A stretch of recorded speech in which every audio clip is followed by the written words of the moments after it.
ओम नमोरियंताणम नमो सिद्धाणम नमो आयर्याणम नमो वज्जायाणम नमो लोहे सवसाहुणम।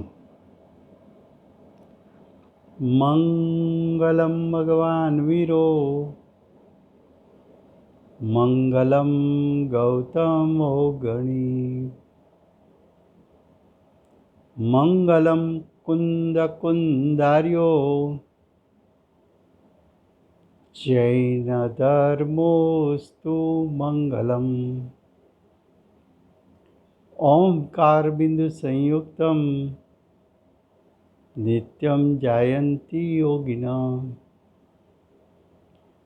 कामदं मोक्षदं चैव ओंकाराय नमो नमः। अहो उपकार जिनवर्नो कुंदनो ध्वनि दिव्यनो जेन कुंद ध्वनि आप्या अहो आ गुरु कहाननो। तुझ ज्ञान ध्यान नो रंग अमया दर्श रहो ओ शिव पद तक तुझ संग माता हाथ ग्रहो। આજે 10 लक्षण धर्म उसका तीसरा दिन है। तीसरा दिन उत्तम आर्जव धर्म से मनाया जाता है। छठे सातवें गुणस्थान पर झूलने वाले प्रचुर स्वसंवेदन करने वाले वन जंगल में रहने वाले परिग्रह के त्यागी मिथ्यात्व और तृण कसाई के त्यागी सम्यक दर्शन सम्यक ज्ञान सकल चारित्र प्रकट करने वाले मुनिराज उसके परिणाम में उत्तम आर्जव धर्म प्रकट हुआ है। उत्तम का अर्थ होता है सम्यक दर्शन सम्यक ज्ञान सम्यक चारित्र। जिसको सम्यक दर्शन सम्यक ज्ञान सम्यक चारित्र पूर्वक उत्तम आर्जव धर्म की प्रकटता हुई है। उत्तम आर्जव का अर्थ क्या है?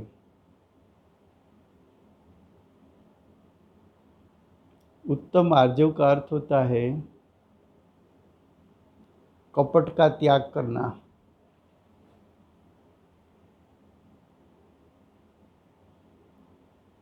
कपट का त्याग करके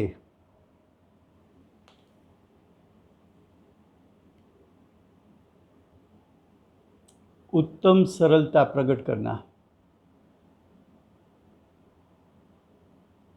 पूज्य गुरुदेव कांजी स्वामी ने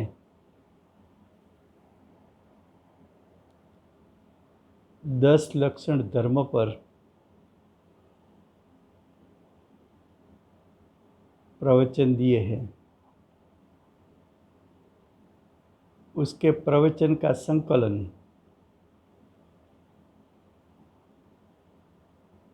सोनगढ़ से प्रकाशित हुआ है। उसमें पूज्य गुरुदेव ने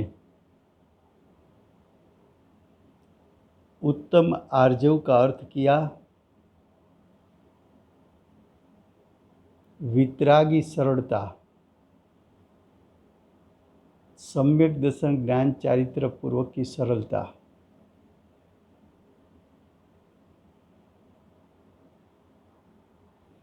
सरलता किसको कहे?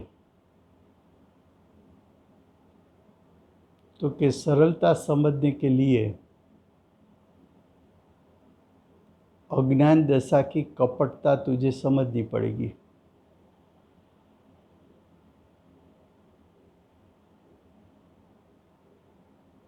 अज्ञान दशा की कपटता ये है कि आत्मा स्वभाव से शुद्ध है, आत्मा स्वभाव से परिपूर्ण वितराग है।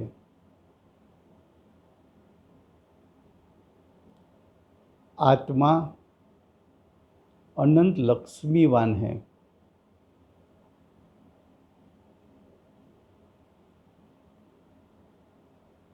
आत्मा का स्वरूप,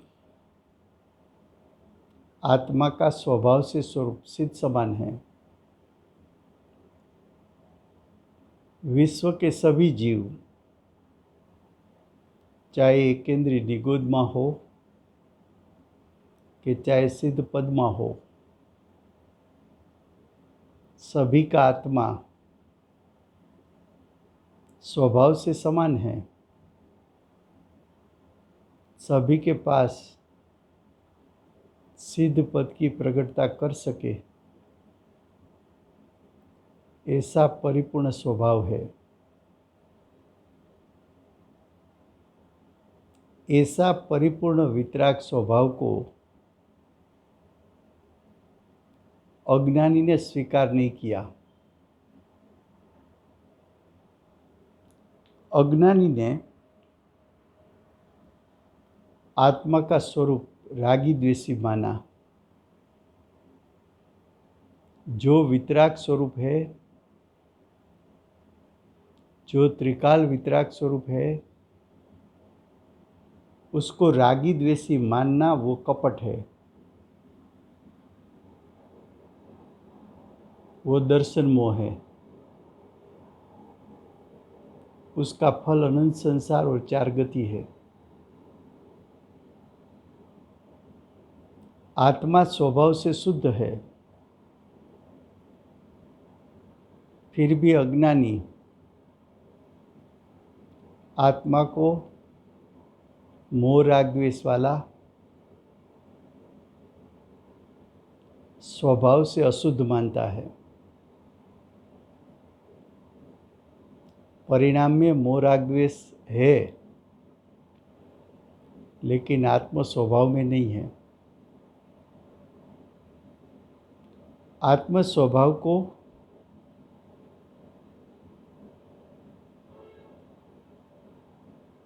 अपूर्ण मानना,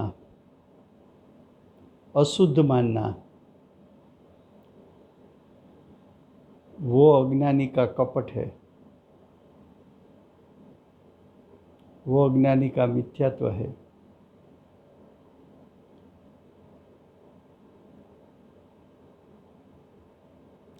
आप आत्मा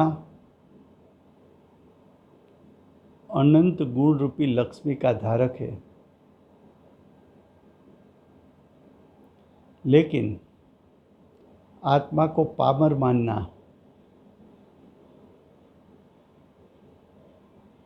वो कपट है। ये कपट को छोड़कर, ये दर्शन मोह को छोड़कर, ये मिथ्यात्व को छोड़कर, ये अज्ञान को छोड़कर,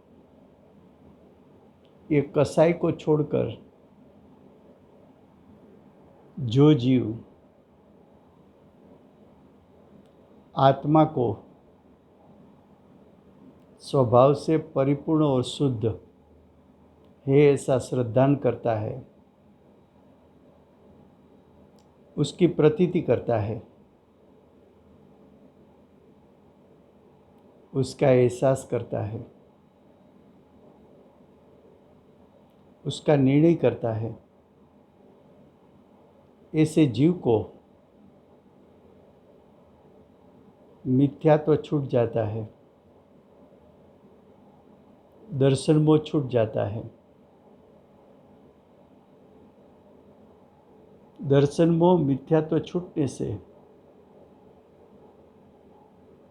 जीव ने जैसा है ऐसा स्वभाव का स्वीकार किया, उसको अध्यात्म अपेक्षाएं सरलता कहने में आती है। यहाँ लौकिक सरलता की बात नहीं है, यहाँ शुभराग रूप शुभभाव रूप सरलता की बात नहीं है। यह आध्यात्मिक विषय है। आध्यात्मिक विषय में आत्मा को मुख्य रख के बात होती है, आत्मा के स्वभाव को मुख्य रख के बात होती है। तो तू स्वयं तेरे आत्मा को स्वभाव से परिपूर्ण है, शुद्धता से परिपूर्ण है, सामर्थ्य से परिपूर्ण है, ऐसा स्वीकार कर, उसका अनुभव कर, उसकी प्रतीति कर, उसकी रमणता कर, उसका ज्ञान कर। तेरे परिणाम में से दर्शन मोह चला जाएगा, चारित्र मोह भी नाश होगा। तुझे सम्यक दर्शन ज्ञान चारित्र की प्रकटता होगी। तेरी दशा में सरलता प्रगटने से तू विश्व के सभी पदार्थों को उसके त्रिकाल स्वभाव से स्वीकार करेगा।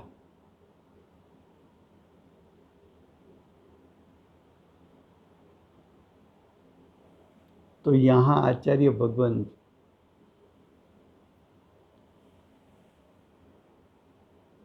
शुभाशुभ भाव को छुड़ाकर मोह राग द्वेष छुड़ाकर कपट के परिणाम छुड़ाकर सरलता प्रकट करा के वितरागी सरलता प्रकट करा के सम्यक दर्शन ज्ञान चारित्र प्रकट करके तेरे परिणाम में मोक्ष मार्ग प्रकट कराना चाहते हैं। मोक्ष मार्ग का फल तुझे मोक्ष आएगा। तो यहाँ पूज्य गुरुदेव ने फरमाया कि तेरा आत्मा ज्ञान आनंद की मूर्ति है, ऐसा स्वीकार कर। तेरा आत्मा स्वभाव से क्रोध मान माया लोभ से रहित है,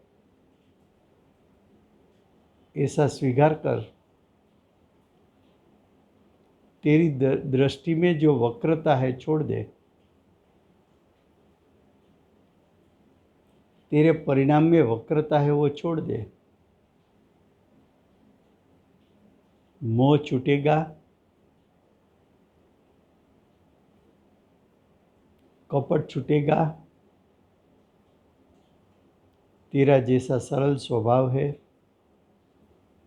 ऐसा स्वाभाविक भाव उत्पन्न होगा, स्वाभाविक परिणाम उत्पन्न होगा।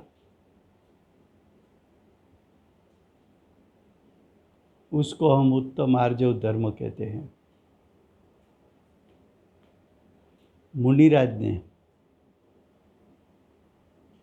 अपने स्वभाव का स्वीकार किया है।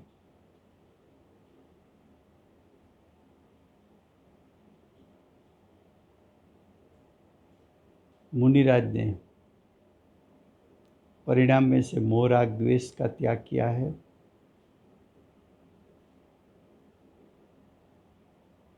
मुनिराज ने मैं परिपूर्ण हूँ, शुद्ध हूँ, वितराग हूँ, ऐसा स्वीकार करके परिणाम में वितरागता प्रकट की तो कपट का नाश हुआ। मुनिराज जब आत्मा की अनुभूति में से बाहर आते हैं और मुमुक्षु के प्रति करुणा आती है तो उपदेश देने का भाव आता है।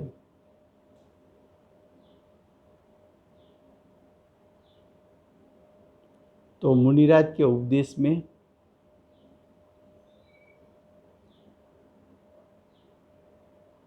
जो आत्मा का अनुभव हुआ वो आत्मा का जैसा स्वरूप है वैसा स्वरूप उपदेश में दिखाएंगे। वो मुनिराज की सरलता है। मुनिराज को परिणाम में से कपटता का नाश हुआ है, परिणाम में भी सरलता प्रकट हुई है। तो परिणाम की सरलता उपदेश में दिखाकर अज्ञानी जीवों को अपने परिणाम में उत्तम आर्जव धर्म प्रकट करने की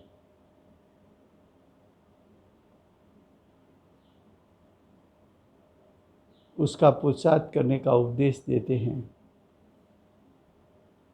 उसको उत्तम आर्जव धर्म कहने में आता है। आज हमारा पर्युषण का तीसरा दिन है। उसमें हमारा विषय चलता है आत्मा की अनंत शक्ति में से प्रयोजनभूत 47 शक्ति, प्रयोजनभूत 47 शक्ति जो शब्द के माध्यम से प्रवर्पण कर सकते हैं, ये विषय चलता है। उस विषय में हम समय सार का स्वरूप समझने की कोशिश करते हैं। समय सार का स्वरूप समझने के बाद 47 शक्ति को समय सार के हार्द के साथ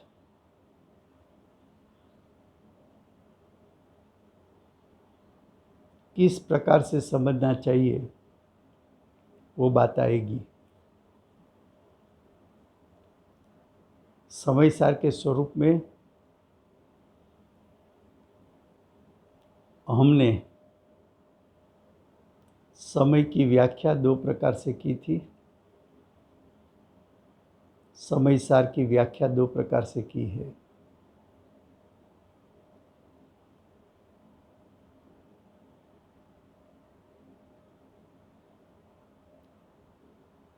उसमें हमने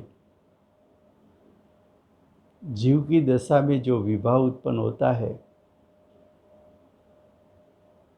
उससे ज्ञायक स्वभाव आत्मा का शुद्ध स्वभाव तिरोभूत हो जाता है, ढक जाता है, आवृत हो जाता है। वो जो आवृत हुआ शुद्ध स्वभाव कैसा है उसका वर्णन हम समय सार की गाथा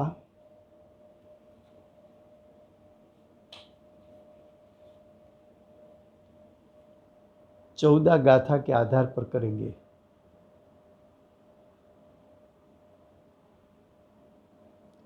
चौदहवीं गाथा का हेडिंग है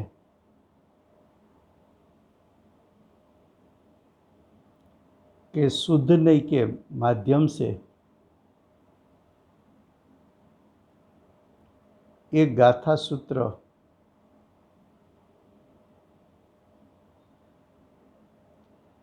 आचार्य भगवान कहना चाहते हैं।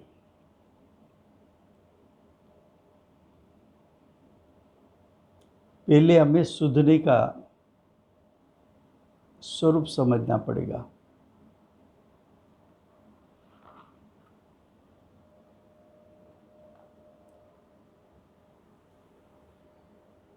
ये शास्त्र में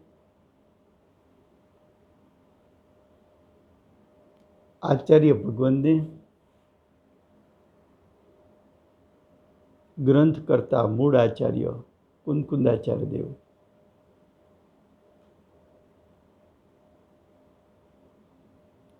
उसने ये शास्त्र के लिए मूलभूत दो नई का प्रयोग किया है।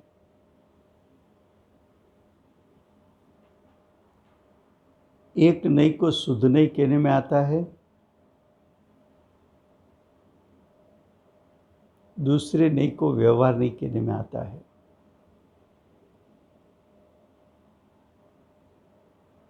सबसे पहले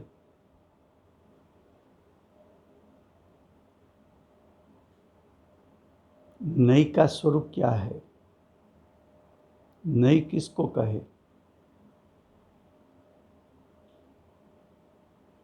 नई के लिए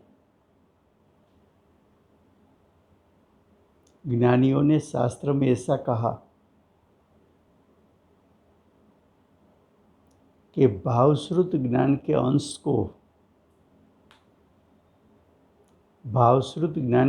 को नई कहने में आता है।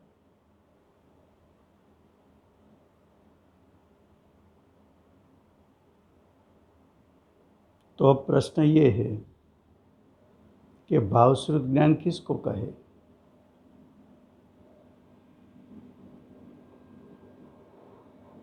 भावश्रुत ज्ञान का अर्थ है आत्मा की अनुभूति के काल में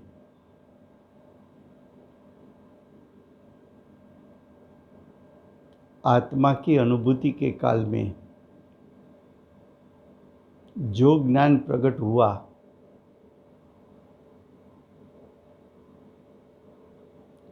वो ज्ञान ने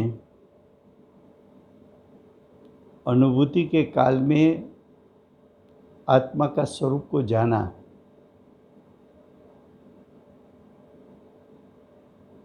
तो आत्मा की अनुभूति के काल में जो ज्ञान आत्मा के स्वरूप को जानता है, ऐसे ज्ञान को भावश्रुत ज्ञान कहने में आता है।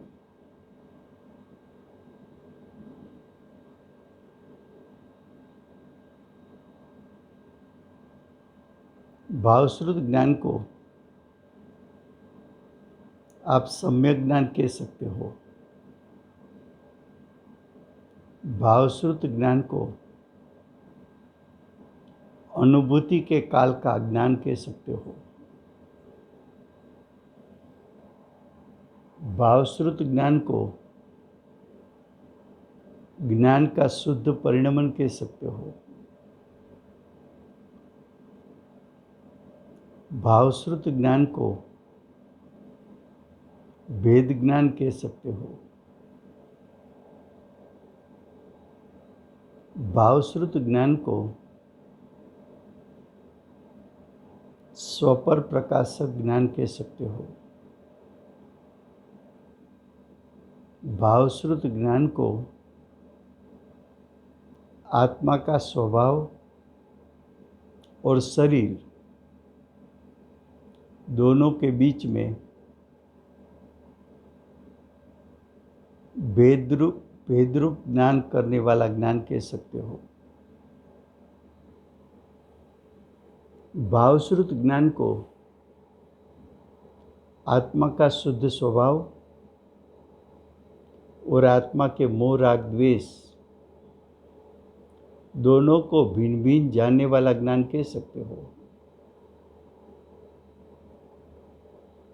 ये सम्यक ज्ञान है, ये यथार्थ ज्ञान है, ये अनुभूति स्वरूप ज्ञान है।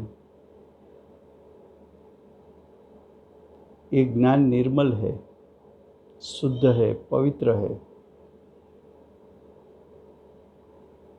स्व पर का विवेक करने वाला ज्ञान है। ऐसा ज्ञान जो अनुभूति के काल में प्रकट हुआ, उसको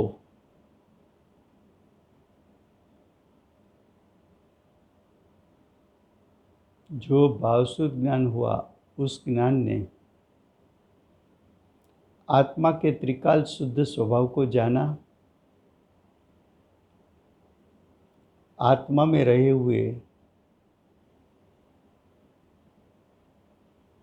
अनंत गुण को जाना,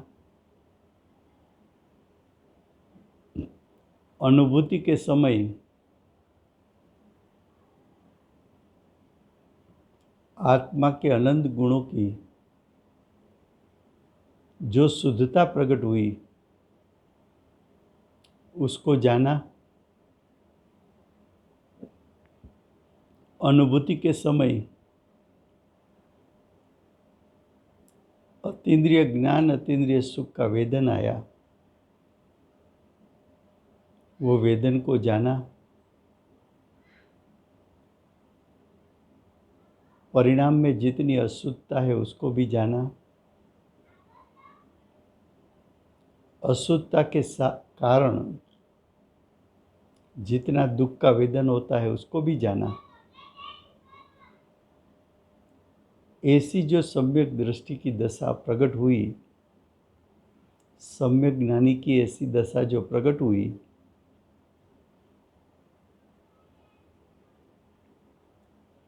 एक ज्ञानी ने सब कुछ एक साथ एक समय में जान लिया।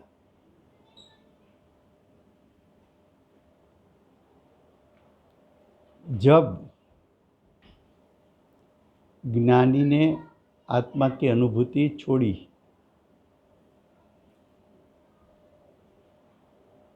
अनुभूति में से बाहर आए, तब ज्ञानी ने जो अनुभूति में एक साथ आया था, उसका वर्णन करना है तो वर्णन क्रम से होता है। आत्मा का स्वभाव कैसा है, उसके अनंत गुण कैसे हैं, अनंत गुणों की परिणमन कैसे होता है, उसकी अनुभूति का स्वरूप क्या है, ये सब वर्णन क्रम में होता है। भेद करके वर्णन करना पड़ता है। तो जिसको आत्मा की अनुभूति हुई हो, वो अनुभूति ज्ञान में तरवरित होती है, ज्ञान में उछलती है। उसको देखकर उसका वर्णन करना, क्रम से वर्णन करना, तो ऐसा क्रम से वर्णन करना उसको नहीं कहने में आता है। भावश्रुत ज्ञान अभेद है, युगपद एक साथ हुआ ज्ञान है, लेकिन नई ज्ञान उसका भेद करके वर्णन करेगी। तो जिसको अभेद का ज्ञान हो, वो भेद से वर्णन करे, उसको नहीं कहने में आता है। ऐसे नयों में अनंत भेद कर सकते हैं, लेकिन अनंत भेदों को दो नई में समाविष्ट करके एक को शुद्ध नहीं कहा, दूसरे को व्यवहार नहीं कहा। शुद्ध नहीं का स्वरूप क्या है, वो गाथा 14 गाथा समय सार की उसमें दिया है।